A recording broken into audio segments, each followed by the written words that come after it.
In the heart of the Vatican rises St. Peter's Basilica, the largest church in Christendom and one of the greatest masterpieces of art and faith.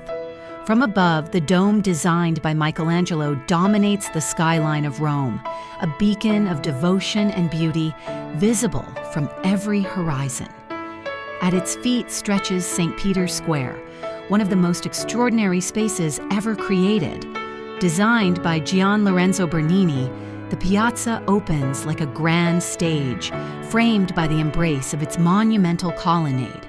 4 rows of columns curve in a perfect ellipse, symbolizing the arms of the church welcoming the faithful from every corner of the world.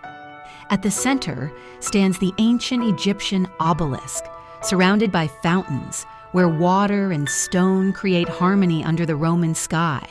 As crowds gather or silence falls, the square reveals its timeless power, a place of prayer, unity, and history. At sunset, the colonnade glows in golden light, and the dome of St. Peter's shines as the eternal heart of Rome. St. Peter's, not only a basilica, but the embrace of a city, of faith and of humanity.